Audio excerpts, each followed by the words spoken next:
கிறிஸ்துவுக்குள் அன்பான தேவனுடைய பிள்ளைகளே, இயேசுவின் நாமத்தில் உங்கள் அன்போடு கூட வாழ்த்துகிறேன். இயேசு ராஜாதி ராஜாவை கொண்டாடுவோம், நாள்தோறும் துதிப்பாடி கொண்டாடுவோம். இயேசு ராஜாதி ராஜாவை கொண்டாடுவோம், நாள்தோறும் துதிப்பாடி கொண்டாடுவோம். வந்தாரே, தேடி வந்தாரே, தன் ஜீவன் எனக்காய் தந்தாரே.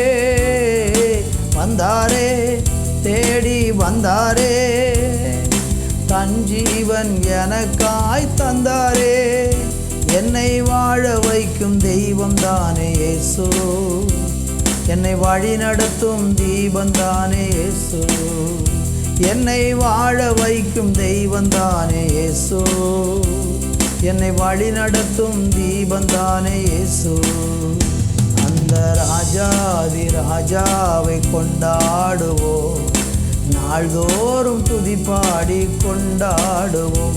இயேசு ராஜாதி ராஜாவை கொண்டாடுவோம், நாள்தோறும் துதிப்பாடி கொண்டாடுவோம்.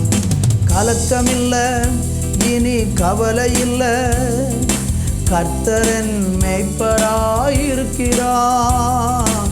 கலக்கமில்லை, இனி கவலை இல்லை, கர்த்தரன் மேய்ப்பராயிருக்கிறார். என்னை பசும்புல் மேய்ச்சலுக்கு நடத்துவார், நான் பசியார உணவு ஊட்டி மகிழ்வார். என்னை பசும்புல் மேய்ச்சலுக்கு நடத்துவார், நான் பசியார உணவு ஊட்டி மகிழுவார். அந்த ராஜாதி ராஜாவை கொண்டாடுவோம், நாள்தோறும் துதிப்பாடி கொண்டாடுவோம். இயேசு ராஜாதி ராஜாவை கொண்டாடுவோம், நாள்தோறும் துதிப்பாடி கொண்டாடுவோம். இயேசு ராஜாதி ராஜாவை கொண்டாடுவோம், நாள்தோறும் துதிப்பாடி கொண்டாடுவோம். நல்ல பிதாவே, உம்முடைய சமூகத்தில் நாங்கள் வந்திருக்கிறோம். உம்முடைய நாமத்தை உயர்த்தும்படியான பாக்கியத்தை எங்களுக்கு தந்தமைக்காக நன்றி. தொடர்ந்து எங்களோடு இரும். இயேசுவின் நாமத்தில் பிதாவே, ஆமென், ஆமென்.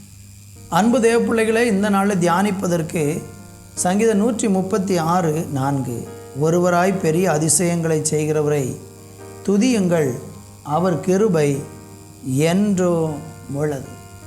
வாசித்து கேட்ட இந்த வசனத்தில் ஒருவராய் பெரிய அதிசயங்களை செய்கிறவரை துதியுங்கள், அவர் கிருபை என்றும் உள்ளது என்று சொல்லப்பட்டிருக்கிறது. அதிசயம் செய்வதற்கு கர்த்தர் ஒருவரே போதும். அது அவர் ஒருவராக இருந்து கொண்டு பெரிய அதிசயங்களை அவர் செய்ய வல்லவராக இருக்கிறார்.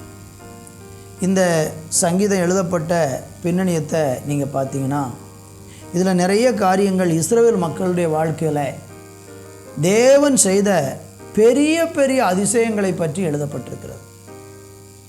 எகிப்தில் அன்றைக்கு ஆண்டவர் 10 விதமான வாதை அனுப்பினார். ஒவ்வொரு வாதையும் வித்தியாசமாக இருக்கிறது. அவர் தண்ணீரை இரத்தமாக மாற்றுறாரு, பேன்களை வர வைக்கிறாரு, தவளைகளை வர வைக்கிறாரு, மின்னல்களை வர வைக்கிறாரு, கல் மழை வானத்திலிருந்து விழுகிறது.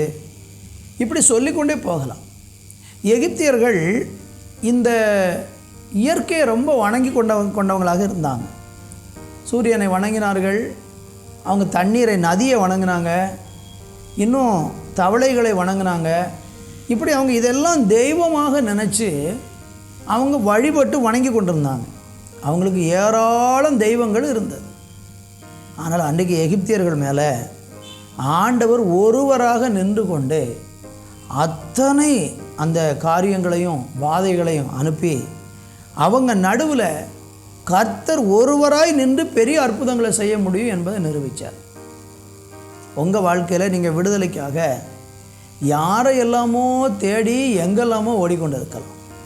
அங்கே போனால் விடுதலை கிடைக்காதா, இங்கே போனால் விடுதலை கிடைக்காதா, அதை செய்தால் இதை செய்தால் விடுதலை கிடைக்காதா, அங்கே போய் வணங்கினால் இங்கே போய் வணங்கினால் விடுதலை கிடைக்காது. இப்படி உங்கள் இருதயத்தில் பலவிதமான எண்ணங்களோடு அங்கும் இங்கும் நீங்கள் ஓடிக்கொண்டு இருக்கலாம். ஒரு அற்புதத்துக்காக, ஒரு வியாதியாக இருக்கலாம், ஒரு கடனாக இருக்கலாம், அல்லது ஒரு மரண படுக்கையாக இருக்கலாம், அல்லது ஒரு சாபமாக இருக்கலாம். ஏதோ சில காரியங்கள் உங்கள் இருதயத்தை ரொம்ப வேதனைப்படுத்தி உங்களை மேன்மைப்பட விடாத அளவுக்கு நீங்கள் துக்கத்தில் ஆழ்ந்து போன சூழ்நிலையில் எங்கே போனால் விடுதலை கிடைக்கும் என்று நீங்கள் அலைந்து கொண்டிருக்கீங்கன்னா, நான் சொல்கிறேன், நீங்கள் எங்கேயுமே போக வேண்டாம். உங்களுக்கு ஒருவராய் பெரிய அற்புதம் செய்கிற ஒரு தெய்வம் இருக்கிறார். அவர் ஒருவராக இருந்து உங்கள் வாழ்க்கையில் அற்புதம் செய்ய முடியும். நீங்கள் நினைக்கிறதற்கும் வேண்டிக் கொள்வதற்கெல்லாம் மேலாக ஆச்சரியமாக உங்களுக்கு நன்மை செய்து உங்கள் குடும்பத்தை உயர்த்துவதற்கு இந்த தேவன் வல்லவராக இருக்கிறார். நீங்கள் செய்ய வேண்டியது ஒன்று தான், அவரை துதியுங்கள், அவரை ஸ்தோத்தரியுங்கள். கர்த்தர் கிருபை என்றும் உள்ளது, கர்த்தரை துதியுங்கள், அவர் நல்லவர், அவர் கிருபை என்றும் உள்ளது என்னது சங்கீதம் ஆரம்பமாகுது. நீங்கள் கர்த்தரை நல்லா ஸ்தோத்திரம் பண்ணி துதித்து பாருங்கள், அவரை விசுவாசித்து பாருங்கள்.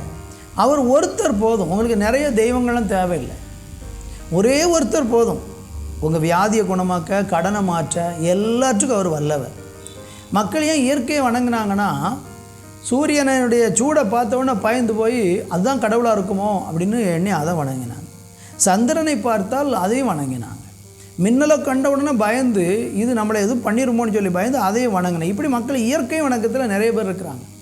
ஆனால் அந்த இயற்கைக்கு எல்லாம் மேலாக சூரியனையும் சந்திரனையும் நட்சத்திரங்களையும் பூமியில் இருக்கிற எல்லாவற்றையும் உண்டாக்கினவரை நம்ம துதிக்கணும். கீழே வாசிக்கிற சங்கீதத்திலெல்லாம் நீங்கள் படிக்க முடியும். அவர் வானத்தை ஞானமாக உண்டாக்கியிருக்கிறாரு, தண்ணீர் மேலே பூமியை பரப்பியிருக்கிறாரு, பெரிய சுடர்களை உண்டாக்கியிருக்கிறாரு, பகலை ஆள சூரியனையும் இரவில் ஆள சந்திரனையும் உண்டாக்கியிருக்கிறாரு, நட்சத்திரங்களையும் உண்டாக்கியிருக்கிறாரு. இவரை நம்ம துதிக்கணும். ஏன்னா எல்லா படைப்புகளுக்கும் மேலாக படைத்தவராகிய தெய்வம் இருக்கிறார், அவரே கர்த்தராகிய இயேசு கிறிஸ்து. அந்த படைத்த தெய்வத்தை இன்றைக்கி நீங்கள் விசுவாசித்து வந்து பாருங்கள்.